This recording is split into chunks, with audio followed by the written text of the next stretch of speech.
So hello everyone, this is Ujjwala and आज की video में हम सीखने वाले हैं क्लास 8 साइंस का थर्ड चैप्टर जिसका नाम है कोल एंड पेट्रोलियम।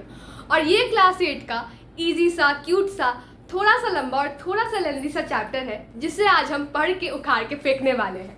तो सबसे पहले ये देख लेते हैं कि हम इस चैप्टर में किन किन टॉपिक्स के बारे में पढ़ने वाले हैं। सो इस चैप्टर में हम पढ़ेंगे कोल के बारे में, पेट्रोलियम के बारे में, नेचुरल गैस के बारे में and some natural resources are limited के बारे में। सो इस चैप्टर को शुरू करने से पहले हम सबसे पहले इस चैप्टर का इंट्रोडक्शन देख लेते हैं। तो सबसे पहले इस चैप्टर का हम इंट्रोडक्शन पार्ट देख लेते हैं। A thing becomes a resource only when its utility is discovered. कोई भी चीज, कोई भी वस्तु एक रिसोर्स हमारे लिए कब बनती है?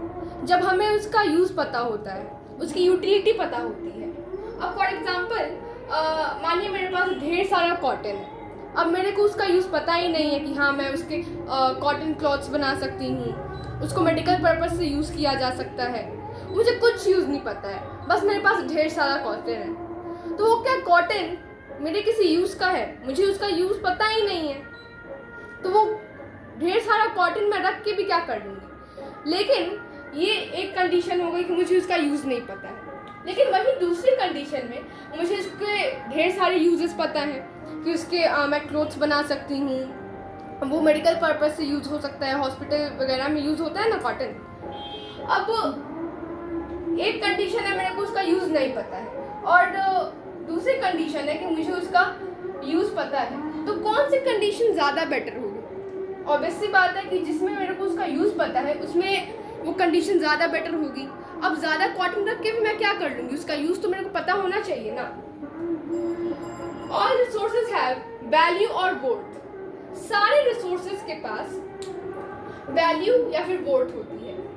अब एक और चीज़ मैं बताना भूल गई, ऐसी कोई भी चीज़ जो हम अपने काम के लिए उसे यूज़ कर सकते हैं वो क्या है? हमारे लिए एक रिसोर्स है। ऐसी कोई भी चीज़, मतलब छोटी से छोटी चीज़ और बड़ी से बड़ी चीज़, अगर वो हमारे काम की है तो उसे हम रिसोर्स कह सकते हैं। अब चलिए नेक्स्ट पॉइंट पर चलते हैं। ऑल रिसोर्सेज हैव वैल्यू और वर्थ। सारे रिसोर्सेज के पास, नो मैटर वो बहुत बड़ी रिसोर्स है हमारे लिए, नो मैटर वो बहुत छोटी रिसोर्स है हमारे लिए, सारे रिसोर्सेज के पास वैल्यू और वर्थ होती है। इन दोनों में से कोई ना कोई चीज़ होती है, वैल्यू या फिर वर्थ होती है। अब फॉर एग्जांपल इकोनॉमिक वैल्यू को देख लेते हैं। फूड एग्जांपल में हमने ले लिया, ऐसे बहुत सारी चीज़ों के पास इकोनॉमिक वैल्यू होती है, बट हम लोग सिंपल सा एग्जांपल लेते हैं फूड। हम बाज़ार से जो खाना खरीद के लाते हैं, हम ऐसा थोड़ा ना होता है हम जाते हैं और दुकान वाले जो अंकल होते हैं फिर भैया होते हैं वो हम लोग को सिंपली उठा के हम जो बोलते हैं, मानिए हमने बोल दिया दुकान वाले भैया से कि भैया हमें 1 किलो चावल दे दीजिए, तो ऐसा थोड़ा ना होता है। भैया सिंपली हमने 1 किलो चावल उठा के दे देते हैं और हमसे पैसे नहीं लेते हैं। वो क्या करते हैं, उस चावल के बदले में हमसे पैसे लेते हैं। तो क्या हुआ, उस फूड के लिए क्या हुआ, उसकी इकोनॉमिक वैल्यू है, हम उसके लिए पैसे देने पड़े। अब इसकी तो इकोनॉमिक वैल्यू हो गई। एस्थेटिक वैल्यू, एस्थेटिक वैल्यू का मतलब होता है वो वैल्यू जो किसी के ब्यूटी को देख के जिसकी वैल्यू की जाए। ऐसी वैल्यू जो किसी चीज़ की ब्यूटी की वजह से उसकी वैल्यू हो, उस वैल्यू को हम एस्थेटिक वैल्यू बोलते हैं। सपोज करिए आपके घर के पास एक पार्क है। अब पार्क में जाने के पैसे बहुत सारे पार्क्स में लगते हैं, बहुत सारे पार्क्स होते हैं कि उसमें नहीं लगते हैं। तो मानिए एक पार्क है जिसमें जाने के पैसे, टिकट विकेट कुछ नहीं लगता है, लेकिन वो पार्क जो है बहुत सुंदर है, उसमें बहुत सारे टाइप के फ्लावर्स हैं, बहुत सारी बटरफ्लाइज हैं, बहुत सारे झूले हैं। वो पार्क जो है बहुत सुंदर है, तो भले उसके लिए उसकी जो इकोनॉमिक वैल्यू है वो हो ना हो, उसकी एस्थेटिक वैल्यू है, आपको उसके लिए पैसे नहीं देने पड़ रहे हैं, बट आप वहाँ जा रहे हो तो उसका जो ब्यूटी है, उसकी जो सुंदरता है, उसको देख के क्या हो रहा है, आपके मन में शांति हो रही है, आपको अच्छा फील हो रहा है, आपको हैप्पीनेस फील हो रहा है। तो उस पार्क की क्या है, वैल्यू तो है उसके पास। कैसी वैल्यू है? इकोनॉमिक वैल्यू हो या ना हो, उसके पास एस्थेटिक वैल्यू है। उसकी जो ब्यूटी है उसे देख के आपको क्या लग रहा है, अच्छा लग रहा है, हैप्पीनेस हो रही है। तो ये हमारा इंट्रोडक्शन हो गया। अब देख लेते हैं कि हमारे नेचुरल रिसोर्सेज रीन्यूएबिलिटी के बेसिस पर कितने कैटेगरीज में डिवाइडेड है। तो अब आप बोलोगे कि ये रीन्यूएबिलिटी क्या होता है, तो सबसे पहले यही समझ लेते हैं कि ये रीन्यूएबिलिटी का मतलब क्या होता है। तो अगर आप इस वर्ड को ध्यान से देखोगे तो ये इस वर्ड के अंदर 3 वर्ड्स मिले हुए हैं। इन वर्ड को 3 वर्ड से मिला के बनाया गया है। कौन है वो 3 वर्ड्स? री, न्यू एंड एबिलिटी। री का यूज़ हम जानते हैं, जहाँ हमें ये दिखाना होता है कि किसी चीज़ पे हम वापस से कोई काम कर रहे हैं, उसका हम वापस से कोई यूज़ कर रहे हैं। जैसे कि रीयूज़, तो रीयूज़ में क्या हुआ, हमने यूज़ का मतलब तो हम जानते हैं किसी चीज़ को इस्तेमाल करना, लेकिन जैसे ही इस यूज़ के आगे री लग गया तो हमारे दिमाग में सबसे पहले क्या आ रहा था? जब अकेले हमने यूज़ बोला तो हमारे दिमाग में आ रहा था कि हमने उस चीज़ को इस्तेमाल किया, यूज़ किया। बट जब हमने उस यूज़ के आगे, उस 3 लेटर के आगे, यूज़ के आगे बस री लगा दिया, तो क्या हमारे दिमाग में आया कि हमने उस चीज़ का दोबारा से इस्तेमाल किया। दोबारा से एक वर्ड एक्स्ट्रा आ रहा है, मतलब उसको फिर से यूज़ किया। तो री का यूज़ हम समझ गए। न्यू का मतलब नया, हम जानते ही हैं। और एबिलिटी का मतलब क्षमता। तो किसी भी चीज़ की वापस से, दोबारा से नया बनने की जो क्षमता होती है, उसी को हम उसकी रीन्यूएबिलिटी बोलते हैं। मैं एक बार फिर से बोल रही हूँ, किसी भी चीज़ की दोबारा से, वापस से नया बनने की जो क्षमता होती है, जो एबिलिटी होती है, जो क्वालिटी होती है, उसे हम उस चीज़ की रीन्यूएबिलिटी कहते हैं। तो इसी रीन्यूएबिलिटी के बेसिस पर हमारे जो नेचुरल रिसोर्सेस हैं वो 2 कैटेगरीज में डिवाइडेड है। और ऑब्वियस सी बात है, इस बेसिस पर बस 2 कैटेगरीज में ही वो डिवाइडेड हो भी सकते हैं, क्योंकि इससे ज़्यादा वो हो ही नहीं सकते। क्या होगा, या तो कोई चीज़ है वो या तो वो वापस से बन सकती है, या तो वो वापस से नहीं बन सकती है। तो कौन है वो 2 कैटेगरीज? वो 2 कैटेगरीज हैं renewable resources and non renewable resources. नाम से ही पता चल रहा है, ऐसे रिसोर्सेस जो नए बन सकते हैं उन्हें हम क्या कहते हैं? Renewable resources. और ऐसे रिसोर्सेस जो नए नहीं बन सकते उन्हें हम कहते हैं नॉन रीन्यूएबल रिसोर्सेस। तो अब हम इन दोनों का डेफिनेशन देख लेते हैं। So the resources that can be replenished naturally over short periods and are not exhausted by continuous use. For example, water, wind, solar energy, etc. तो आप ध्यान दो यहाँ पे, तो क्या बोला है? ऐसे रिसोर्सेज जो क्या हो सके, रिप्लेनिश हो सके, मतलब दोबारा से बन सके। कैसे बन सके? ह्यूमन बना सके, आर्टिफिशियली बन सके? नहीं, बिल्कुल नहीं। ऐसे रिसोर्सेज जो वापस से बन सके। कैसे? नेचुरली बन सके। और कितने टाइम पे? 1000-200 साल, एकदम हजारों साल, 100 साल, बहुत ज़्यादा टाइम ले? नहीं, over short periods of time में वो क्या हो, बन जाए। And are not exhausted by continuous use, मतलब वो कंटिन्यूअस यूज के बाद भी, लगातार उसके यूज के बाद भी, कि हम उसको यूज हम किए जा रहे हैं, किए जा रहे हैं, किए जा रहे हैं, लेकिन तब भी उसके कंटिन्यूअस यूज के बाद भी, लगातार यूज के बाद भी वो एग्जॉस्टेड नहीं हो रहे हैं, खत्म नहीं हो रहे हैं। तो यहाँ पे हमें किन किन पॉइंट्स को ध्यान में रखना है? जब भी रिन्यूएबल रिसोर्सेस आए तो हमें सबसे पहले अपने दिमाग में 3 पॉइंट्स दोहराने हैं। कौन कौन से? ऐसे रिसोर्सेस जो रिप्लेनिश हो सके, वापस से क्या हो सके, बन सके। कैसे बन सके? नेचुरली बन सके। और कितने टाइम में बन सके? शॉर्ट पीरियड ऑफ टाइम में बन सके, कम समय में बन सके। और क्या वो कंटिन्यूस यूज के बाद भी एग्जॉस्टेड ना हो। मैं एक बार फिर से रिपीट कर रही हूँ, रीन्यूएबल रिसोर्सेज के जैसे ही हमारे एग्जाम में क्वेश्चन है, रीन्यूएबल रिसोर्सेज को डिस्क्राइब करना हो या फिर उससे रिलेटेड कैसा भी क्वेश्चन, सबसे पहले हमें अपने माइंड में क्या करना है? 3 पॉइंट्स दोहराने हैं। कौन कौन से? वो रिप्लेनिश हो सकते हैं, मतलब दोबारा से बन सकते हैं। कैसे? नेचुरली बन सकते हैं। और कितने टाइम पे वो रिप्लेनिश हो सकते हैं, वापस से बन सकते हैं? शॉर्ट पीरियड ऑफ टाइम में, मतलब कम समय में। और उनका कंटिन्यूस यूज भी आप कर लो, कितना भी यूज कर लो, कंटिन्यूस लगातार यूज किए जा रहे हैं, तब भी क्या होगा? वो एग्जॉस्टेड नहीं होंगे, वो खत्म नहीं होंगे। तो ये थे हमारे रिन्यूएबल रिसोर्सेज का डेफिनेशन। अब एग्जांपल्स देख लेते हैं, जैसे कि water, wind, solar energy. Solar energy वो सनलाइट को ही बोल रहा है। हम सोलर पैनल्स लगाते हैं ना, सोलर प्लेट्स, तो क्या करता है, सनलाइट को एब्जॉर्ब करके उससे इलेक्ट्रिसिटी बनाता है। तो वाटर हम जानते हैं, वाटर को रीन्यूएबल रिसोर्सेज में क्यों कहा जाता है, क्योंकि हमें तो बहुत बार बोला जाता है, हमेशा बोला जाता है कि भाई वाटर सेव करो, पानी बचाओ, जल ही जीवन है, बहुत सारे ऐसे स्कीम्स चले हैं। तो आप अब सोचो कि जब ये वापस से बन सकता है तो बनाने की इसको बचाने की क्या ज़रूरत है। ये तो हम कितना भी यूज़ करेंगे तो वापस से बन जाएगा।